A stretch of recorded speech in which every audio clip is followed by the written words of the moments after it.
네, 안녕하세요. 민주노총 법률원의 강성회 노무사입니다. 반갑습니다. 네, 오늘 굉장히 많은 동지들께서 현장에도 와 주셨습니다. 지금 혹시 나오나요? 한 500분 정도가 여기 앞에서 지금 열렬히 지금 강의를 수강해 주시고자 오셨는데 다 보이죠? 지금 혹시 유튜브는 몇 분 정도 들어오셨나요? 100만이 들어오셨다고. 지금 유튜브도 지금 인원 나오죠? 네. 뻥카를 좀 쳐봤는데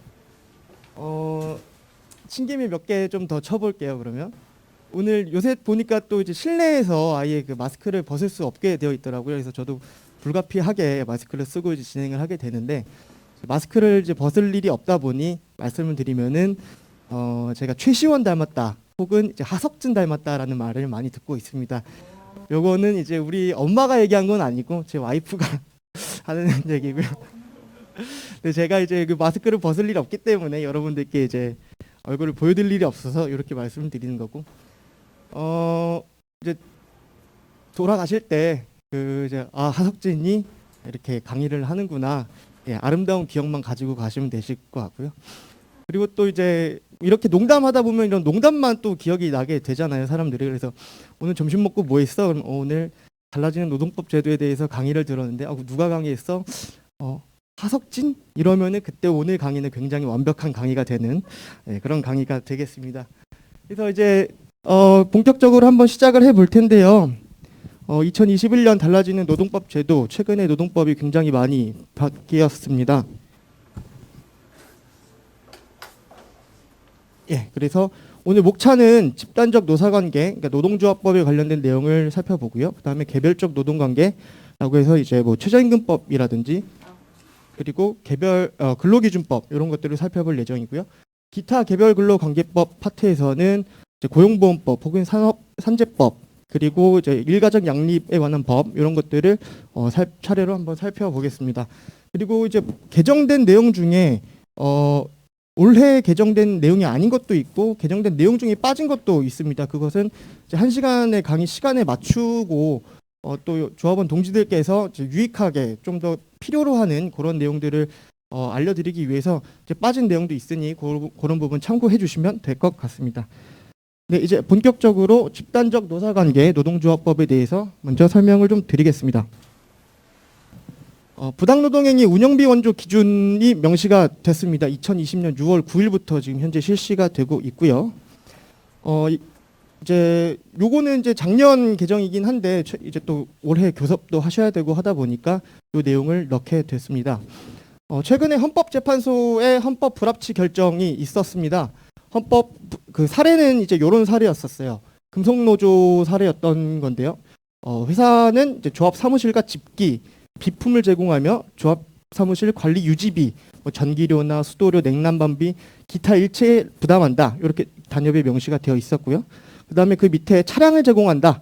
그리고 주유비, 세금, 수리비 이런 것들까지 회사가 지급하도록 이렇게 단체 협약을 명시를 해뒀었는데요. 이게 이제 부당노동 행위가 되니까 이제 헌법재판소에 헌법소원을 제기를 했고 이제 헌법재판소가 판단을 한 거죠. 근데 이제 그 전에는 헌법 불합치 결정 이전에는 최소한의 조합 사무실 그 제공 외에 노동자의 후생 자금 또는 경제상의 불행, 기타 재해 방지와 부재 등을 위한 기금의 기부에 대해서만 운영비 원조가 허용되었었습니다. 그래서 이제 노동조합이 투쟁을 통해서 어떤 이제 운영비를 따내고 자주성을 침해하는지 이런 것들을 묻지도 않고 따지지도 않고 이제 일률적으로 분호 이렇게 봤었던 거죠. 이제 헌법재판소는 이에 대해서 이렇게 판단을 했습니다.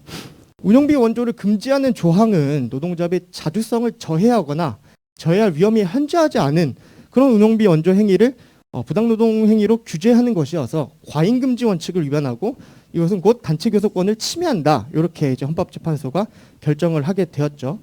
그래서 이제 헌법재판소 내용은 결국에는 자주성을 침해하지 않고 노동조합이 정당하게 그 투쟁을 통해서 따낸 그런 조항이다라면은 이제 일률적으로 그것을 부당노동 행위다라고 볼 게 아니라 이제 구체적 내용을 따져서 판단하겠다라는 거고요. 이런 헌법재판소의 헌법 불합치 결정에 따라서 최근 법이 개정된 겁니다. 그래서 주요 내용을 보시면 노동조합의 자주적인 운영 또는 활동을 침해할 위험이 없는 범위에서 운영비 원조 행위는 부당노동 행위에 해당하지 않음 이렇게 법 규정에 명시하게 되었습니다. 그렇다면 과연 여기서 침해할 위험 여부 이것을 어떻게 판단할 거냐? 요 내용도 밑에 내용도 법 안에 들어가 있습니다.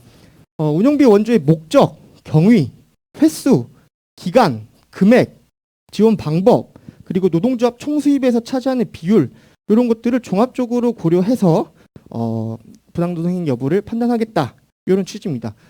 그러면은 이제 이런 문제가 남죠. 과연 뭘 가지고 목적, 경위, 횟수 이런 것들을 판단할 거냐?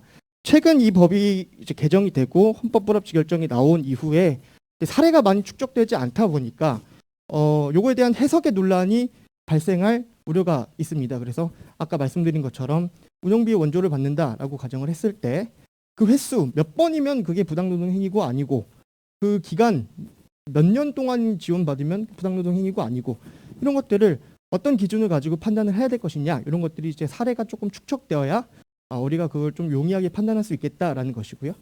그렇지만 이제 우리는 그거에 대해서 대응 방안이 하나 있죠. 사전에 이런 리스크를 좀 차단하려고 들어가는 방법인데요. 그래서 이제 방법은 단체 협약이 명시하면 가장 좋습니다. 어떤 목적, 어떤 경위로 이런 것들을 지원받게 되는지 그리고 기간, 횟수 다 들어가면 가장 좋겠죠.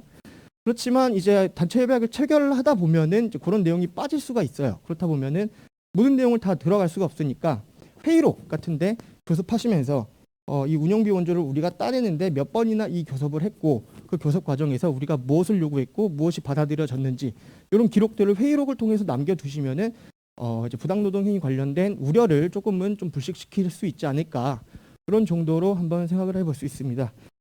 그래서 이제 단체 협약안 예시안을 좀 가져와 봤습니다. 그래서 시설 편의 제공 및 이용 이렇게 해가지고 회사는 조합의 의견을 들어서 노동조합의 자주적 활동을 보장하기 위해서 사무실을 제공하고 조합이 이를 관리하고 그리고 시설, 집기, 비품, 전화, 팩스, 컴퓨터, 그 인트라넷 이런 것들을 제공해서 허용하도록 한다 이런 취지의 규정을 두시는 게 좋을 것 같고요. 두 번째는 이제 그 조합의 활발한 조합 활동을 보장하기 위해서 각종 회의장, 교육장 그리고 행사에 필요한 장소, 시설 이런 것들을 제공한다. 이렇게 단체 협약으로 체결해 두시면 앞으로 이제 운영비 원조 관련해 가지고는 조금 논란이 없을 수 있겠다. 이런 정도 말씀드릴 수 있을 것 같습니다. 예, 그 다음으로 이제 부당노동행위 운영비 원조 이거 목차가 잘못 들어갔습니다. 요거는 이제 해고자 등에 대한 기업별 노동조합 가입이 허용된 내용인데요. 자, 종래 규정을 한번 보시면은 근로자가 아닌 자의 가입을 허용하는 경우 단 해고된 자가 노동위원회에 부당노동행위 구제 신청을 한 경우에는 중노위 재심 판정이 있기 전까지 근로자가 아닌 자로 해석되어서는 아니 된다. 이 규정으로 인해서 이제 해고자나 뭐 구직자, 실업자 이런 분들이 기업별 노조에 가입하는 게 좀 제한이 되었었죠. 근데 이제 ILO 권고에 따라서 ILO 권고는 이 조항들을 싹 삭제하는 거였어요. 라목 싹 삭제하는 거였는데 최근 개정법에서 요 빨간 부분 단서 부분을 삭제를 했죠.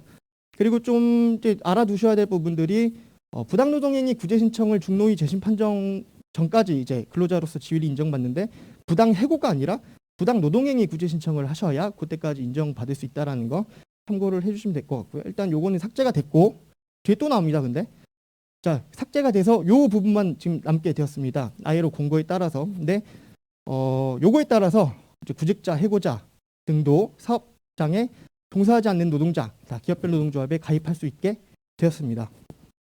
자 근데 이제 기업별 노조에 그 구직자, 실업자 이런 분들도 가입을 허용될 수 있다라고 하는데 그러면은 이제 취준생 중에 한 분이 나는 이 대기업에 들어가고 싶으니까 미리 노동조합에 가입해서 활동도 열심히 하고 조합 간부들과 안면도 투고 열심히 활동해서 꼭 이 회사에 들어가야지라고 생각을 할 수도 있겠죠. 그럼 과연 이 구직자, 실업자 즉 이 회사에 종사하지 않는 사람이 과연 기업별 노동조합에 가입을 해서 뭘 할 수 있겠느냐? 이것도 이제 개정법에 담겨 있습니다. 내용을 보시면은 종사 노동자 그리고 비종사 노동자로 우리 이제 근로기준법은 구분을 하고 있습니다.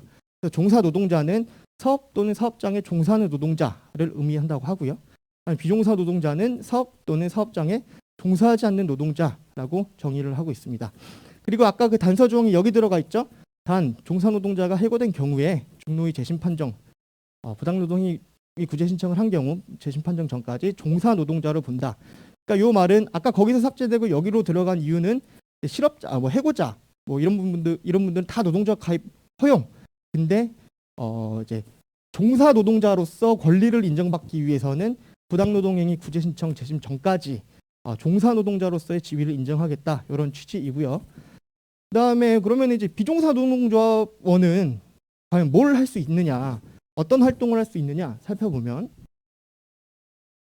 사용자의 효율적인 사업 운영에 지장을 주지 않는 범위에서 사업 또는 사업장 내에서 조합 활동을 할 수 있다. 이렇게 되어 있습니다. 여기서 이제 사용자의 효율적인 사업 운영에 지장을 주지 않는 범위, 이것을 좀 이제 유의 깊게 살펴보셔야 되고요. 그 다음에 두 번째, 비종사 노동자의 경우에는 기업별 노동조합의 임원 그리고 대의원으로서 선출 자격이 제한됩니다.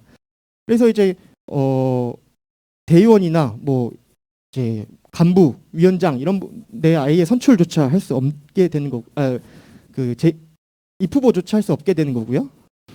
그다음에 조합원 수 산정 시에도 제외가 됩니다. 그래서 종사근로자가 아닌 조합원은 근로시간 면제 한도를 설정할 때, 교섭대표 노동조합을 결정할 때, 쟁의행위 찬반 투표를 할 때 조합원 산정수에서 제외되게 됩니다. 그러니까 요약을 하자면은 가입은 할 수 있어.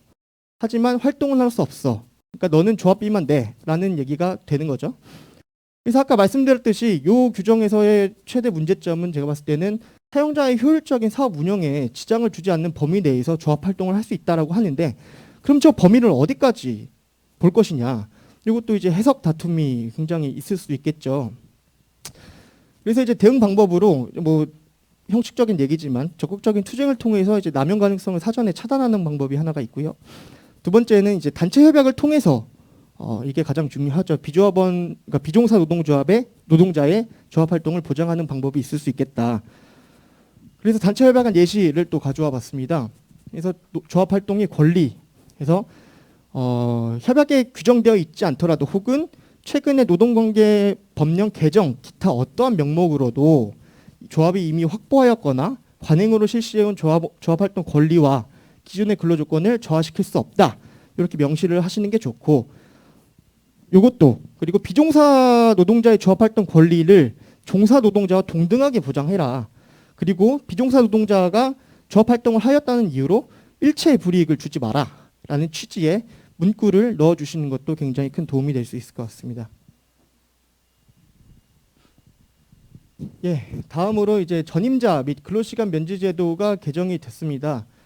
혹시 요 들어가기에 앞서서 전임자와 근로시간 면제자의 차이를 구분하실 수 있으신 분 있으신가요? 네, 있으세요? 어떻게? 근로시간 면제자는 앞서 설명해 주신 근로시간 면제 한도에 따라서 회사가 회사에서 임금을 받아서 활동하는 거고, 전임자는 이 근로시간 면제 이외에 습관적으로 뭐 노조 간부를 하고 싶은 경우에 노동조합이 비용을 부담하면서 사용할 수 있는. 예, 아주 정확하게 설명을 잘 해주셨습니다. 전임자와 이제 근로시간 면제자를 명확하게 구분을 못 지으시는 분들도 더러 계신데, 전임자와 그 근로시간 면제자는 완전히 다른 개념입니다. 설명을 드리면은 이제 전임자는 이제 그 전임자의 급여는 이 법 개정 이전에 전임자의 급여는 노동조합이 원칙적으로 부담을 합니다. 그래서 전임자는 회사와 단협을 체결하거나 혹은 이제 승인을 통해서 전임 업무를 수행할 수 있고요. 그렇다 보니까 노동조합과 관련된 모든 업무를 시간 제한 없이 업무를 볼 수가 있다. 이렇게 되는 거고요. 한편 근로시간 면제자는 이제 타임오프 이제 근로시간 면제 한도 시간 내에서 활동을 할 수가 있고, 그 시간 내에서는 유급이 되지만 할 수 있는 일에서 좀 제한을 받습니다. 그래서 이제 사용자와 협의, 교섭, 고충 처리, 산업안전 활동 등 이제 건전한 노사관계 발전을 위해 일할 수밖에 없다. 이런 차이점이 있죠. 그래서 아무튼 원칙적으로 전임자와 근로시간 면제자는 다르다. 이 부분 이제 일단 참고하시면 될 것 같고, 일단 요번에 개정이 있긴 있었으나 이 개정으로 인해서 우리의 현실은 크게 달라지진 않을 것으로 보이는 그런 이제 개정입니다. 일단 어떻게 바뀌었는지 좀 보겠습니다. 그래서 노동조합 전임자의 급여 지급을 금지한다는 규정이 삭제가 됐고요. 요거는 ILO 마찬가지로 권고에 따라서 요 규정이 삭제가 됐습니다. 그 다음에 이제 사용자가 노동조합 업무에 종사하는 노동자 급여를 지급하는 경우, 요거는 이제 근로시간 면제자를 의미하는 것이고요. 해당 노동자는 근로시간 면제 한도를 초과하지 않는 범위에서 노동조합 업무를 수행하여야 한다. 그리고 그 한도를 초과하는 내용의 단협 또는 사용자 동의는 그 부분에 한해서 무효로 한다. 그리고 이제 요거는 근로시간 면제 심의위원회가 원래 고용노동부 산하에 있었는데 이게 경사노위 산하로 옮겨갔죠. 그래서 여기에 대해서 평가를 해보면 ILO는 이제 줄기차게 근로시간 면제 전임자에 대해서 전임자 급여 지급 금지를 삭제해라. 이것은 노사 자치로 할 문제지 왜 국가가 개입해서 이거를 강제하느냐. 많은 이제 권고를 해 왔었습니다. 그러나 여전히 그 이제 최근 개정법은 비록 전임자 급여 지급에 대해서 이제 그 규정을 삭제했으나 여전히 근로시간 면제 제도를 두고 있고 더욱이 근로시간 면제 한도를 초과하는 단체 협약은 무효로 보고 그리고 초과하여 급여를 지급하는 것은 부당노동 행위로 규정해서 여전히 국가가 전임자의 급여 지급을 관리 통제하겠다는 것으로 ILO의 권고에 이제 전면적으로 위배된다 이렇게 평가를 할 수 있을 것 같습니다. 예, 그 다음이 이제 단체협약 유효기간 상한이 연장되었습니다. 단체협약 유효기간이 원래는 2년이었습니다. 근데 이게 3년으로 최대 기간이 3년으로 연장이 됐고요. 요 기간은 이제 협약의 유효기간을 정하지 않은 경우나 혹 그 예전에 개정되기 전에는 2년을 초과하는 기간을 정하더라도 이제 2년으로 간주가 됐었죠. 이게 이제 3년으로 바뀐 거고요. 똑같이 협약의 유효기간을 정하지 않은 경우 3년으로 간주가 되고 3년을 초과해서 정하는 경우도 3년으로 간주가 됩니다. 그래서 이거에 대해서 좀 평가를 해보면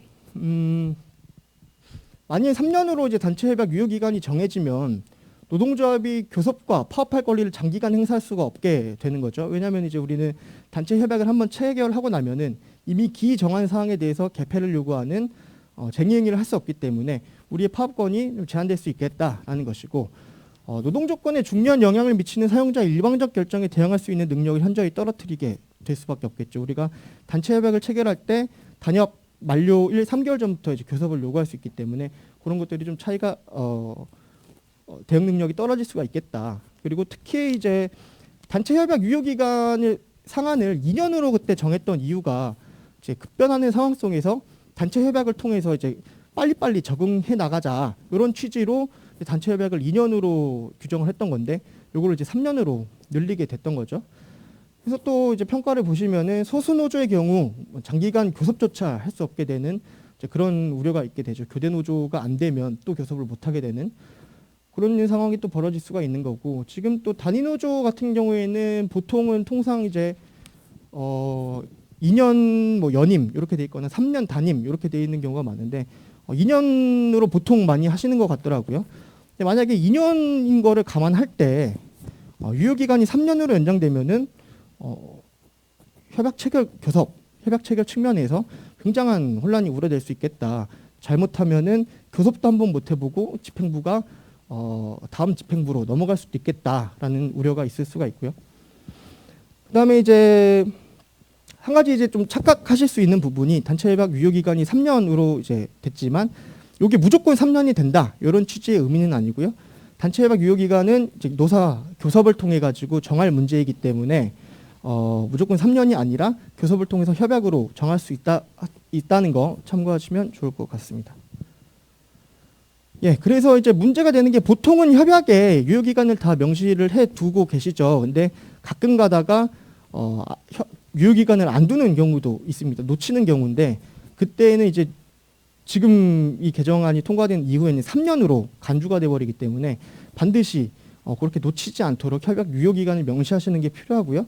그래서 단체 협약안 예시를 보시면은 오늘이 13일이니까 21년 4월 13일부터 23년 4월 12일까지 2년으로 단체 협약 이렇게 하시면 되고 임금 협약은 1년 단위로 통상 이렇게 하니까 이렇게 해주시면은 좋을 것 같습니다. 네, 그 다음으로 이제 직장 점거 관련 내용이 신설이 되었습니다. 이 내용을 보시면은 이제 개정 내용입니다. 노동조합은 사용자의 점유를 배제하여 조업을 방해하는 형태로 쟁의행위를 하여서는 안 된다. 이렇게 이제 신설이 됐는데 요거는 기존의 판례 법리를 그대로 옮겨온 것입니다. 그래서 현장에서 이제 요 규정으로 인해서 특별히 어떤 혼란이 발생하거나 그럴 것 같지는 않은데 일단은 기존의 판례 법리는 그랬습니다. 부분적 병존적 점거는 인정하되 전면적 배타적 점거는 정당성을 인정할 수 없다. 이렇게 판례가 일관되게 판결을 해왔고요. 그래서 뭐 예컨대 뭐 전면적 배타적 점거라고 하면은 회사 로비를 싹 점거해가지고 아무도 출입하지 못하게 이렇게 하는 경우에는 이제 전면적 배타적 점거가 될 수가 있고요. 반대로 식당 아니면은 운동장 아니면 회의실 이런 이제 업무와 무관한 곳을 점거를 한다 하고 하면은 이제 부분적 병존적 점거라서 정당성을 인정받을 수 있고 이런 차이입니다. 그래서 일단 판례 법리를 그대로 옮겨왔다라는 거 참고해 주시면 될 것 같습니다. 그다음에 이제 공무원 노동조합 가입 범위가 최근에 확대가 됐습니다. 그동안 이제 현직 공무원으로서 6급 이하 일반직 및 그에 상응하는 별정직과 특정직 중 외무행정 및 외교정보 관리직 공무원만 노동조합 가입을 허용해 왔었죠. 근데 이름도 굉장히 발음하기가 어렵네요. 그래서 개정 내용에 따라서 이렇게 다 이제 가입할 수 있게 됐는데 여기서 눈에 띄는 게 소방공무원이 눈에 좀 많이 띄더라고요. 그래서 독일 같은 경우에는 이제 경찰 노조, 군인 노조 다 있죠. 근데 이제 우리나라는 2021년에 들어와서야 소방공무원 이렇게 이제 가입 범위가 확대됐다.